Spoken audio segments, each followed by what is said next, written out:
educativa avanza, pero a trompicones. Esta semana la CENTE ha amenazado con volver a las calles y advierte también de boicot al ciclo escolar que arranca en septiembre, al mismo tiempo que el Senado citará a los gobernadores de los estados en los que más se ha atrasado la reforma educativa. De esto vamos a hablar hoy en Opiniones Encontradas con la comisión, con un integrante de la Comisión de Educación del Senado.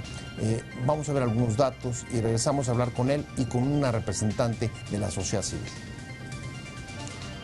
La reforma educativa avanza en la mayor parte del país, a pesar de las resistencias del magisterio y del boicot abierto de la CENTE en las entidades en que tiene mayor presencia, en Oaxaca, Michoacán y Chiapas. En las últimas semanas, la reforma se ha fortalecido por acciones institucionales como la declaración de la Corte a favor de la constitucionalidad de las evaluaciones a los docentes, así como la intervención del Senado para citar a los gobernadores de los estados donde se postergó el proceso. Pero la polémica no ha cesado. Las ONGs Mexicanos Primero denunció penalmente al líder de la sección 22 de la CENTE, a Rubén Núñez, por cobrar un sueldo como maestro sin siquiera dar clases, a lo que respondió con una declaración aún más cuestionable respecto a que devenga un salario por el trabajo político que hace para la organización gremial. Además, la imagen del sindicato se ha deteriorado por revelarse vejaciones y cortes de pelo a los maestros que acuden a las evaluaciones en prácticas que lesionan el respeto, la integridad y derechos humanos de los maestros. ¿Cómo se llegó hasta este nivel en sectores del magisterio?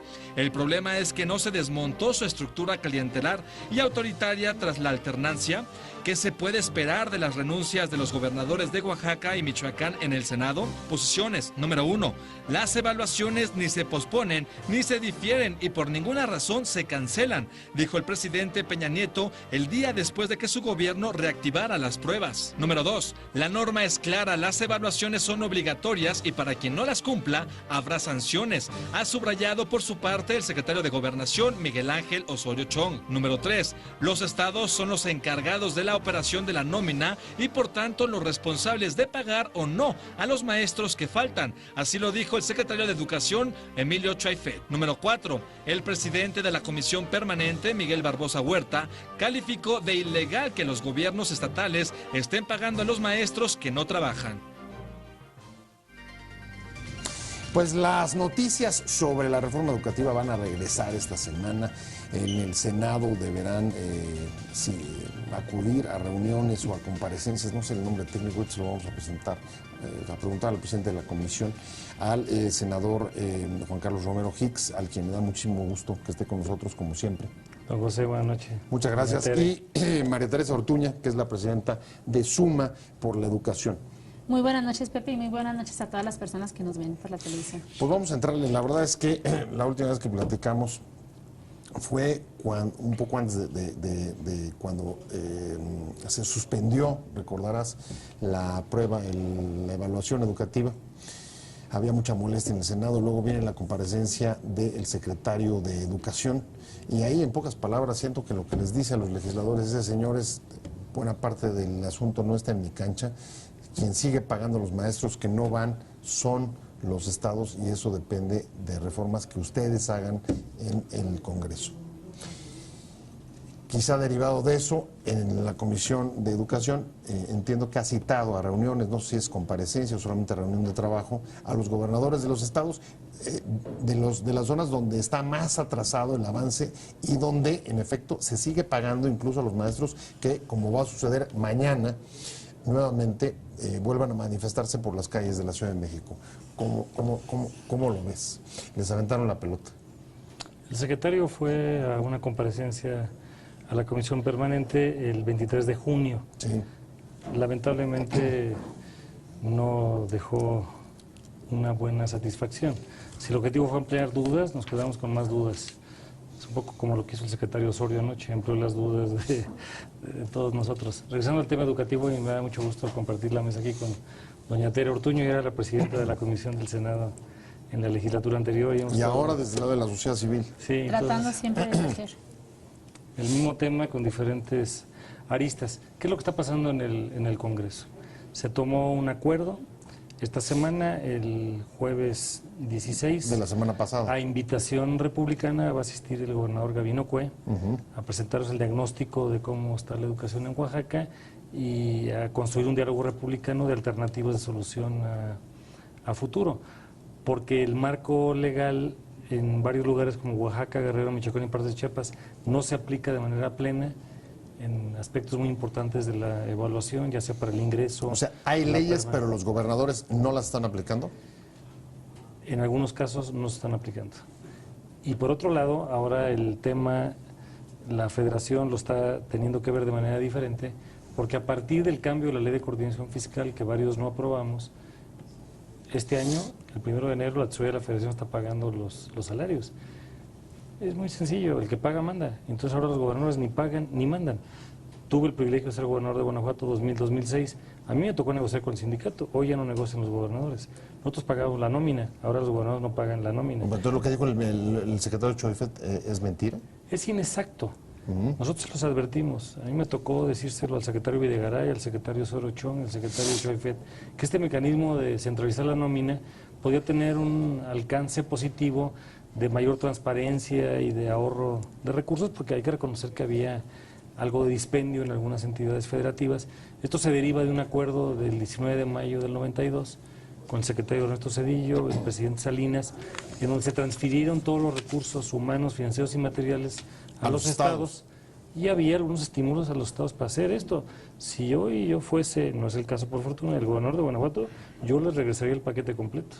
No hay ningún estímulo para un estado para sacar adelante la tarea. Pero el caso extremo de Oaxaca, perdón que interrumpa, pero hace un par de semanas faltaron 12 días consecutivos.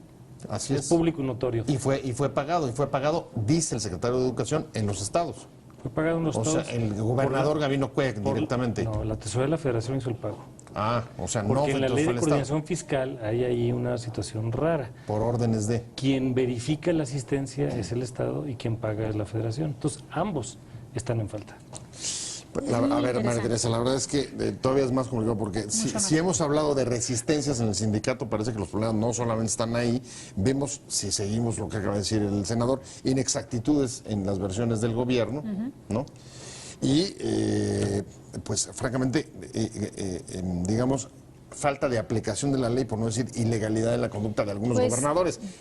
¿Cómo ves tú esto? Todo este tema tiene muchísimas más implicaciones. El senador Romero Hicks ha sido muy explícito al describirla. Yo iría a otro ángulo. Desde la sociedad civil, yo diría, a ver, espérame, ¿reforma educativa? ¿Cuál? Es una reforma laboral. Vámonos a una cosa muy sencillita. Se hizo un censo y el censo nos arroja que hay un centro de trabajo en cada lugar a donde se hizo el censo. Ah, caray, censo es un centro de trabajo. No debería llamarse centro de aprendizaje. El epicentro del sistema es el maestro en vez de que sea el alumno. Desde la sociedad civil lo que podemos decir es, los padres de familia, las personas que participan en el tema educativo, parece que todo el tema se centra en maestros, que si se les paga, que si no se les paga, cosa que es clarísimo, que no se les debe pagar a quienes tienen toda la figura legal para incumplir con la ley, y todavía la misma ley dice ese día de la comparecencia, somos los primeros en cumplir con la ley. Ay, caray, pues se me hace que me quedé dormido en este país y no me di cuenta a qué horas pasó. Pero aquí hay un problema adicional que todos vemos, porque es muy notorio y es lo primero que vemos, el dispendio, el pago a quien no se debe, la falta de aplicación de la ley, todo eso lo vemos muy claramente. Pero hay un aspecto que no vemos y es al que yo quiero llamar la atención. ¿Y los alumnos? ¿Cómo se mide? Tú puedes decir cuánto se dispendia, puedes decir cuánto se paga a quien no se debe, se puede saber cuál es el porcentaje del presupuesto que pero no se puede medir el daño por la educación que dejan de recibir los niños cada vez que se falta clases. Y donde sí hay asistencia, ¿qué pasa con la evaluación que arroja? Que a este maestro le salen bien estas áreas, pero que requiere apoyo en estas otras. ¿Cómo está haciendo la autoridad? No estamos hablando de eso, estamos hablando de dinero y de pagos indebidos, cosa que me parece muy bien, pero no estamos hablando de cómo se va a acercar la capacitación a aquellas áreas en donde cada maestro es diferente, aunque estén en el mismo lugar, en el mismo centro escolar, necesita capacitación en una cosa, en otra. ¿Cómo va a ser la autoridad para hacer el acompañamiento después de que la evaluación arroja el resultado para hacer una mejora en la calidad de la educación. Esa pregunta la podemos trasladar al senador para ver si es de lo que van a hablar con los gobernadores de los estados. No, nadie está hablando de eso. Si van a tocar el tema del daño que no solamente los maestros faltistas, incluso el reconocimiento, ya no solamente a los que les pagan, sino el reconocimiento que les pagan por otras actividades políticas, como si fueran, bueno, muy sencillo, por sus actividades gremiales o por defender sus intereses gremiales reciben un salario, y además dice que la SEP, senador, está enterada, lo sabe perfectamente. ¿Eso es parte de lo que van a hablar con los gobernadores? A los gobernadores vamos a pedir dos cosas: el diagnóstico de qué es lo que están viviendo y las sugerencias, si es que las tienen, en torno al marco normativo que está vigente. O sea, para hacer cambios a la ley. Si es que eso es lo que se requiere. A nosotros nos interesa en el Congreso dos partes: control y seguimiento de la reforma, y segundo, eventualmente su perfeccionamiento. Y coincidiendo con doña Tere Ortuño, esto es una reforma laboral, no es una reforma educativa. Son dos carriles: hay que aplicar la norma como está aprobada o perfeccionarla, y segundo, hay que avanzar a temas de fondo: el modelo educativo, la educación normal, la infraestructura, el financiamiento, la participación de padres de familia, de maestros, temas laborales que el gobierno no ha querido revisar, por ejemplo, la democracia, transparencia sindical, la rendición de cuentas, la libertad de asociación de los maestros. Incluso, perdón, pero acabamos de ver algunas de las imágenes, la coacción, la denigración y la discriminación. Al que sí va a la evaluación. Exactamente. Ahora, también yo quiero aquí destacar algo, el gobierno nos ha demostrado muchas cosas en cuanto a falta de acción para actuar. Sin embargo, hay que reconocer que se realizó la reforma educativa. Desde el punto de vista legal, no se terminó. Se atoró en una puerta y no pasó a la siguiente puerta porque faltan todavía algunos cambios legales. Falta que la autoridad responda a algunos de los temas que mencionaba el senador. Se hicieron 19 o 21 foros para escuchar qué se va a hacer con el modelo educativo. Ya se van a cumplir casi 2 años y no sabemos cuál es el resultado de lo que esta autoridad va a señalar como la estrella polar. Si no tenemos un modelo educativo, ¿contra qué evaluamos? ¿Cómo medimos si avanzamos? Entonces, yo quisiera hacer más que crítica, propositiva. Hay mucho de dónde criticar, pero creo que aquí yo quisiera poner el foco en esto. Miren, es muy importante señalar a las autoridades lo que creemos que no está bien, pero también tenemos que proponer, y mucho de esa propuesta tiene que ver con que también falta participación de los padres de familia, falta participación de las organizaciones, de los medios de comunicación, de la academia, de las iglesias. La educación nos atraviesa a todos, no hay nadie que diga a mí no me toca. Voy a tener que hacer un corte comercial rapidísimo y venimos justamente a eso. ¿Qué es lo que debe hacer y cuál es el papel de la sociedad civil, las organizaciones de padres, sociedad civil organizada? Y también, por supuesto, los legisladores, porque hay acuerdo en que el asunto no está completado. La pregunta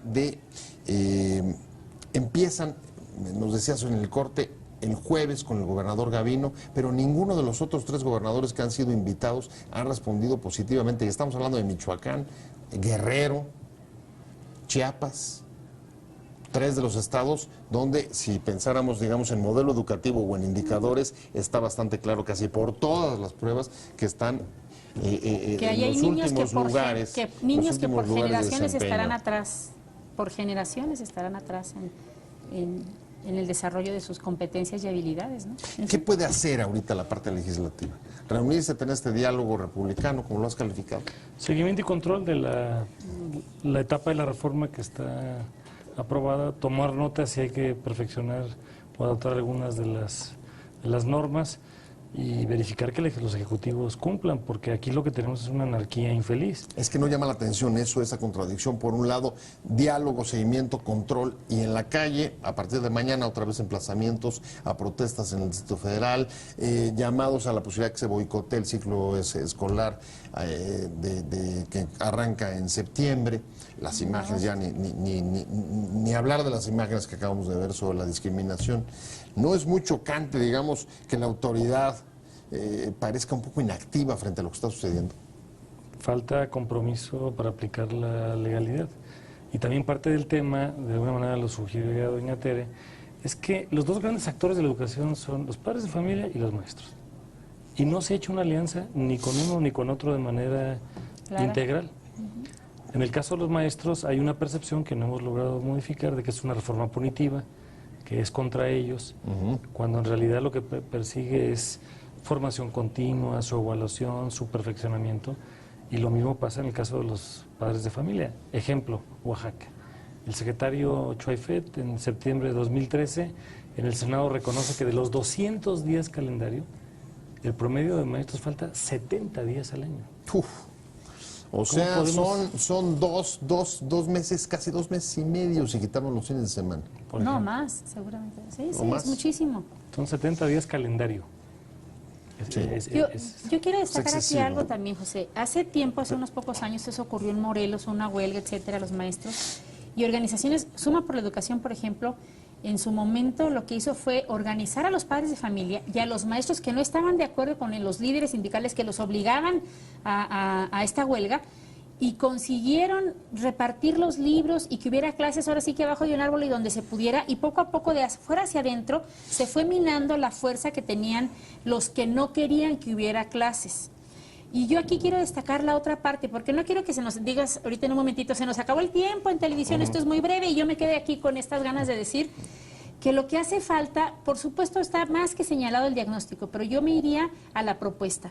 ¿Qué hace falta? Que haya más voces de organizaciones de la sociedad civil, que haya más padres de familia que digan, oiga, yo no quiero eso para mi hijo, porque muchas veces ocurre que le dan una pintadita a la escuela, cosa que está muy bien, y piensan que con eso mejoró la educación. Sí, pero a ver, me falta preocupa lo más que esencial. más que voces, lo que está viendo mucho, en el caso de muchos padres de familia, es ver de qué manera sacan al hijo de la escuela pública para meterle a escuelas privadas. Ajá. Y entonces, por el otro lado, los maestros pues se quedan, digamos, atrapados dentro de los controles del propio sindicato, y esta estigmatización o esta percepción que no se logra modificar, que dice el senador, permanece, los padres alejados de la problemática como si fuera exterior, y los propios Pero déjame maestros destacar algo. que sienten que es punitivo, que es lo que están persiguiendo. Yo creo que una de las cosas que tenemos que cuidar mucho en este tema es no disminuir la imagen del maestro. Parece que todo mundo quiere decir que el maestro es un flojo, es un haragán, que está en las marchas.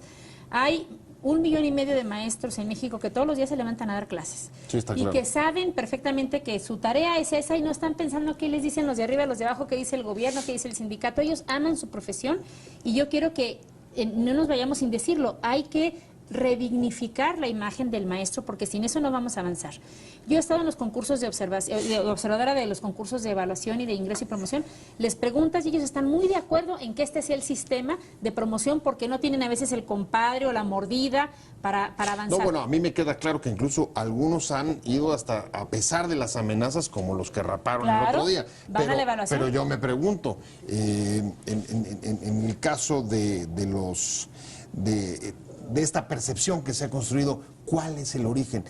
Digamos, ha sido parte de las luchas políticas las que han impedido, las que han creado esos estigmas o esas percepciones negativas. Es una acumulación. Hay que separar, y lo digo con mucho respeto, la dirigencia sindical en cada caso del maestro. Sí, sí. Claro. Que con polvo, sudor y lágrimas Da clases. se levanta temprano, llega a tiempo, construye el proyecto educativo, cumple el plan de estudios, está en formación continua. Y en condiciones además muy malas, porque las escuelas ya los hemos El visto, están 40% de destruidas. las escuelas tienen agua potable. Ubiquemos, por ejemplo, Oaxaca, 570 municipios. Tienen más de 13,000 escuelas. Sí, sí, Hay sí, alumnos sí. que tienen que caminar más de 1 hora para llegar al lugar llamado escuela, que si existe un jacal, Ahí es. no tiene electricidad, no tiene Ya de internet, no tiene baño, no tiene agua potable, no tiene drenaje. Y tiene un maestro multigrado. No hay un maestro de primero, segundo, tercero, cuarto, quinto y sexto. Ese maestro le da clase a todos. Cerca del 40% de las escuelas del país tienen menos de 20 alumnos. Sí, una dispersión, Es una dispersión. brutal. Sí. Inmensa. Y entonces es donde nosotros creemos que la Secretaría tiene que salir de las calles de Argentina y de Brasil para ver en qué condiciones se están haciendo las cosas. Y ahí es donde me gusta mucho el concepto del centro de aprendizaje. Porque la escuela parece un mundo etéreo, abstracto, ¿no? Es una comunidad de aprendizaje en valores, donde participan padres, maestros, alumnos, directivos, alumnos egresados. Es un concepto dinámico, es una comunidad de aprendizaje, en donde es importante la infraestructura, sí, pero más importante es la obra humana. sin duda. Claro. Y tenemos que construirla. Ahora, ¿cómo les va a ustedes con la Secretaría de Educación Pública? ¿Tienen buena Pues- relación? ¿Han logrado que salga de las calles del centro? ¿Tienen diálogo? ¿Los padres se reúnen con ellos? Hemos ¿Cómo es intentado esto? las organizaciones tener charlas y debo decirlos, nosotros tuvimos un encuentro con cada uno de los subsecretarios, tienen sus matices, creo que fue en términos cordiales, pero yo creo que como educación y como funcionarios pues tienen una responsabilidad ahí y hay que apoyar para que su trabajo luzca y salga bien porque eso le conviene a México. Pero el tema es que no necesitamos que haya mucho mayor, que se vuelquen en mayor medida los padres de familia y todo, no hay una sola área de nuestro país por la que a la que no le toque el tema educativo. A todos nos toca la pero educación. el futuro está A todos nos partido queda por claro. ese eje, está claro. La educación a todos nos roza de una manera o de otra. O sea, hasta la abuelita que nomás recibe los domingos a comer a sus nietos, pues sus nietos van a la escuela. Entonces todos tenemos algo que ver con el tema educativo y me parece que no todos hemos aportado lo necesario en cuanto a que se constituyan los consejos escolares de participación social, que esté el consejo municipal, que estén los consejos estatales, que quede claro que sin esa participación, lo digo por esto, porque los casos de éxito que hay, y son muchos, ocurren en donde la gente dice, pues que ruede el mundo, pero aquí vamos viendo que esto funcione. Y no están esperando que venga alguien a darles una instrucción o un oficio con un sellote que diga tienes que hacer esto. Lo hacen porque son padres de familia, porque son maestros que tienen esa vocación y ese compromiso. ¿Por qué no aprender lo que ocurre, los casos de éxito? ¿Por qué no los replicamos? Y entre que si son peras o son manzanas con lo que pasa en el resto del país, cada comunidad escolar tiene que vivir lo suyo. Simplemente hay una cosa tristísima, la escuela no tiene personalidad jurídica. Le dan el dinero, que presume mucho el secretario, que es un programa que pudiera ser muy bueno, para mejorar las escuelas, el programa de la reforma educativa, se asignan una tarjeta de crédito, pero no hay una cuenta a nombre de ninguna escuela porque no tienen personalidad jurídica, va a nombre del director. Y los directores tienen pánico de ejercerlo porque si lo ejercen mal los cae todas las inspecciones, Sí, claro, etcétera, etcétera. la desconfianza. Entonces vivimos en ese péndulo entre centralismo y federalismo, entre concentrar decisiones para que no abusen, entre dispersarlas y no resolvemos. Pero luego, lo peor de Y la todo, clave- un vacío de autoridad, Así porque es. unos dicen que les corresponde a los otros y nunca Pásame se la sabe dónde bolita. quedó la bolita. Llevamos ya 3 años con el actual... con los actuales responsables de educación, ¿ellos crees que lo puedan sacar adelante la reforma? El ¿Implementarla? reto es que tenemos que sacarla todos.